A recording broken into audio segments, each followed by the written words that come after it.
Welcome to the first segment of the Jermaine Brown investing class.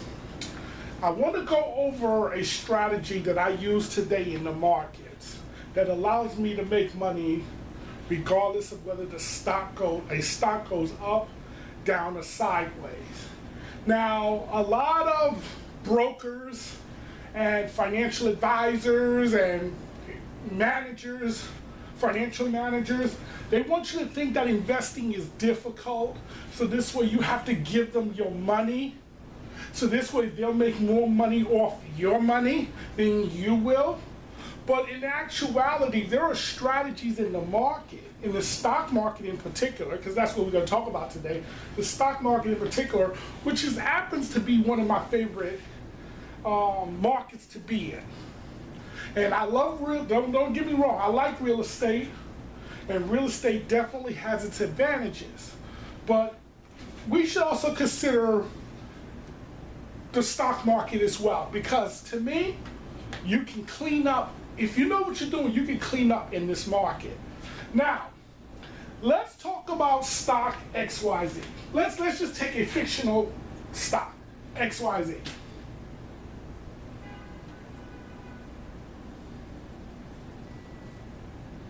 Okay? Stock XYZ, let's say is trading for $20.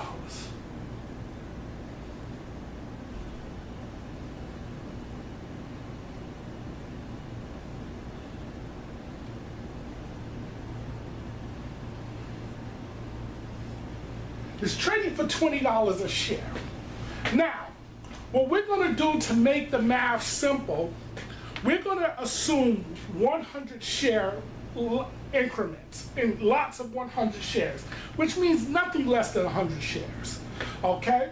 So now, if I wanted to own stock XYZ or own shares of stock XYZ, I can go out today on the market and buy it for $20 a share, or 100 shares equals $2,000. Okay?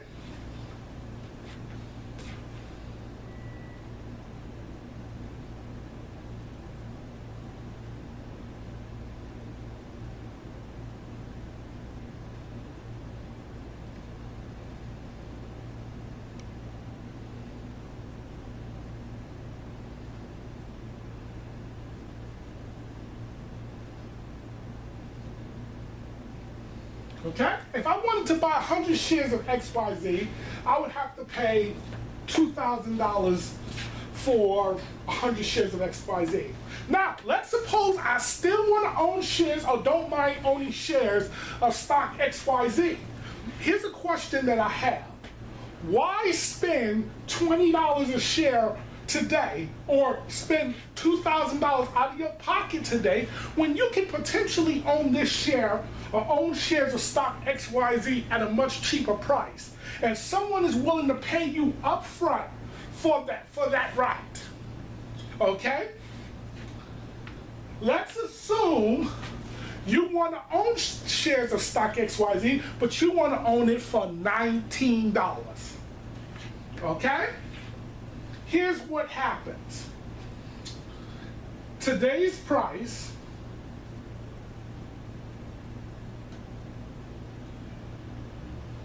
is $20 a share. Let's assume you want to own shares of XYZ at $19. Well, there's a number of ways you can do it. Number one, you can put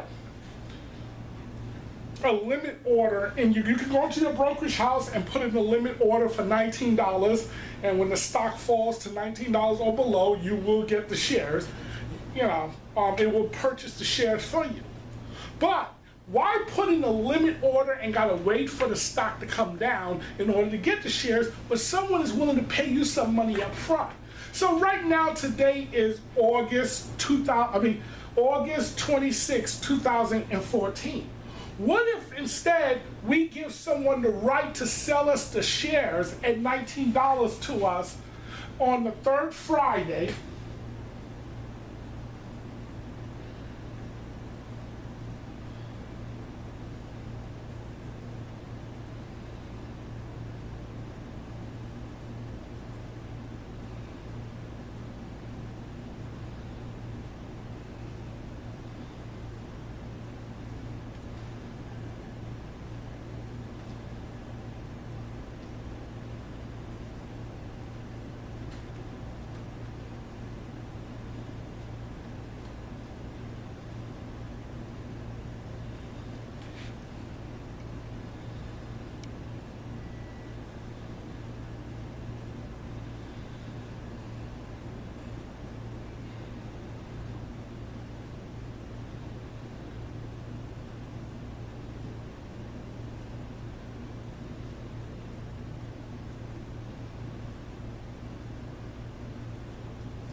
Okay? Now, instead of putting a limit order to have for the broker to buy us shares at $19 when it falls to $19, why don't we write a contract that's going to give someone the right to sell shares of XYZ to me at $19 on or before the third Friday in September of 2014. So that means a couple of weeks from now, about 3 weeks from now. How much do you think somebody's going to pay you up front for this right? Let's say they're going to give you 50 cents for this right.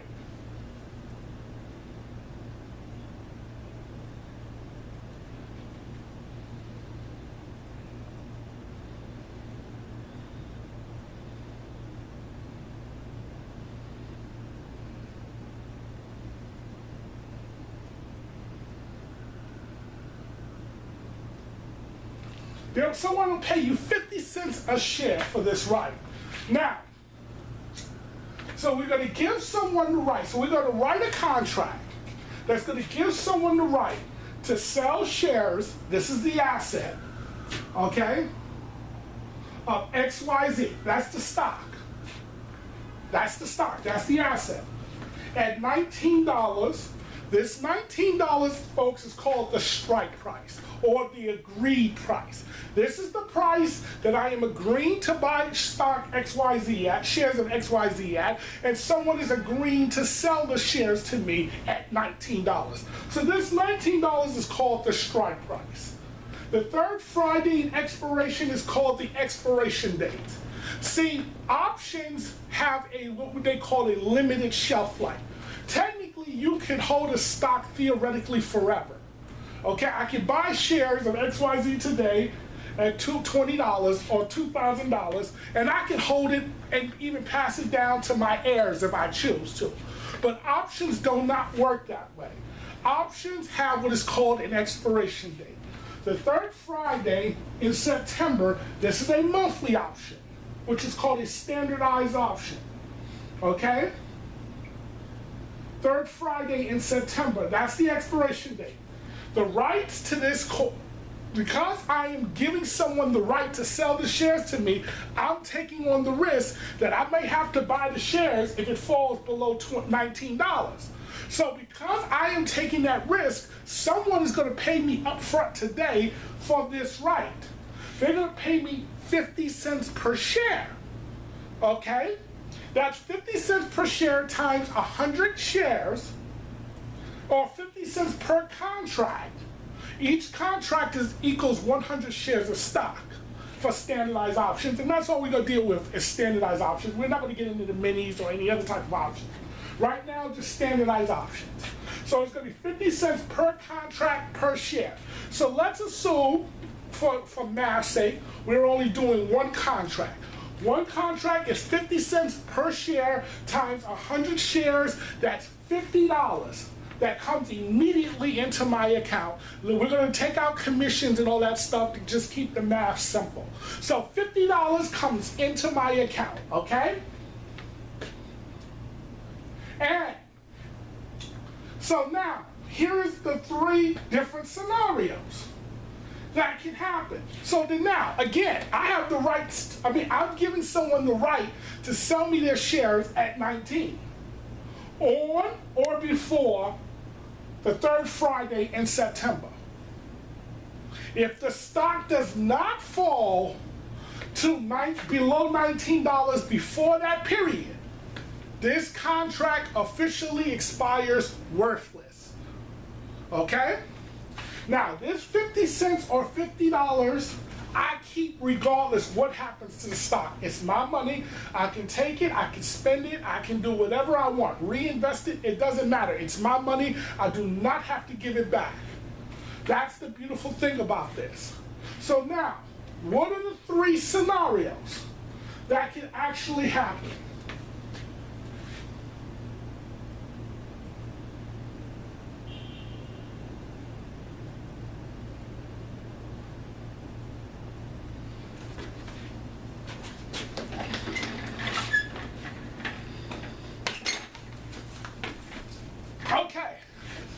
Scenario 1. Stock rises above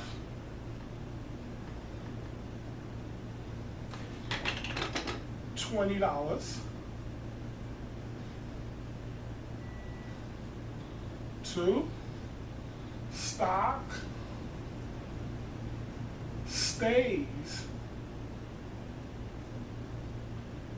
at $20. 3, stock falls below $20 to say $18.50.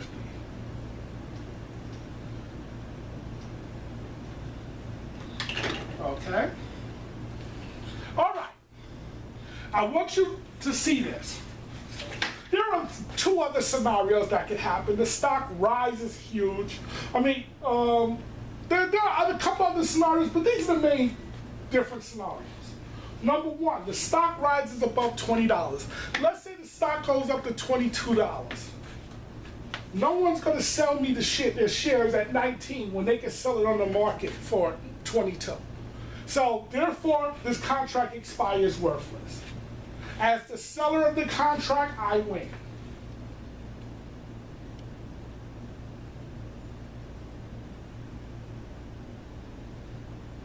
Okay? 2, the stock on the third Friday of September finishes or is at $20. Well, no one's going to sell their shares to me at $19 when they can sell it on the market for $20. Just doesn't make sense. Therefore, I win as the seller.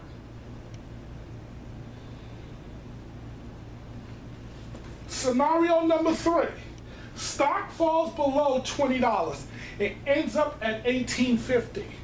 Well, guess what, Jermaine? Now I am obligated to buy the shares.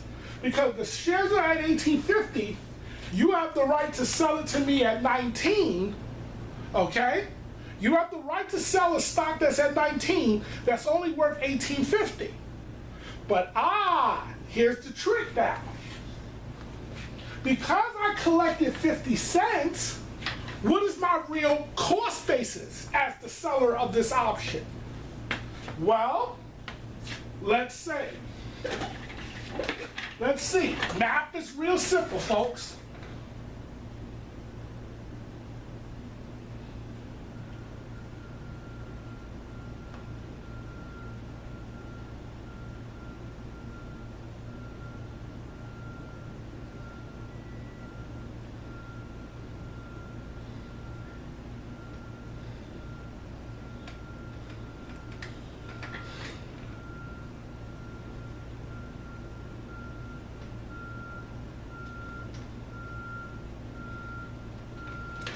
Okay? My cost basis as the seller of this option is $19. I gotta buy the shares at 19. But remember, what I have to buy it at and how much I really paid for it is two different things. Yes, I will be buying the shares at 19, but I will be paying $18.50 because I'm receiving 50 cents up front. So now that 50 cents will be used to help me buy the shares of stock. So it is my cost basis, which is also known as my break-even price as well, is $18.50. Now, the only time I really lose in this strategy, so in this case, I would still win. So you see, 3 scenarios, I'm a winner at selling this option. The only time I really lose utilizing this strategy is if the stock falls below $18.50. Then I am now officially in a loss position. And the further below it falls, the more losses that I am taking. So therefore, when I decide to write my contracts, I should have an idea where is the stock. I really almost don't really care where the stock is going, but I do care about where is it not going. I want to know where's the stock not going, and that's where I want to try to write at. Okay? This is just a basic textbook standard of what it is that I do. I just sell someone the right to sell their shares to me. This is called a put option.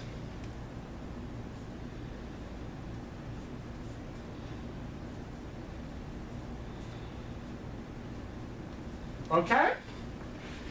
That's all it is. I am selling what is called put options. Some people, now, if I got, so what I need to have in my account is 1,850 if I'm going to do what is called cash covered put writing. Cash covered put writing means I got the cash to cover the trade. Okay? So I just need $1,850 to do this trade. Now, I could, if I want, borrow what is called margin, and it's almost like going to the bank and borrowing money. Okay, the bank loans you the money and then you pay the interest on it. I can do the same thing with, it's called margin. Okay, and if I have margin, I only need a fraction of this. I don't even need the full 1850 to execute this trade, and my returns will be phenomenal. Okay, this is a strategy that I do. And you'll see as we go further along exactly how I do it. But I just want you to get a basic understanding of exactly what it is that I do. This is not really complicated, folks. Okay? This is the same type of strategy that the Warren Buffetts and the other millionaires and billionaires who work in the stock market or who make their money through the markets do. They pretty much do the same type of strategy. Yet if you go and Google up put writing, okay, you'll hear a lot of quote-unquote horror stories. Don't buy it, folks. Those are what we call scare tactics. The truth is, there are rules to this, and I will get into that in another segment. There are rules to put writing, okay? If you adhere to the rules, you should be avoiding the horror story. If you don't adhere to the rules, well, then you will become one of the horror stories. So the key is just adhere to the rules, folks, and you shall do well. I want to thank you for watching this segment of the Jermaine Brown Investing Show. Have a good evening.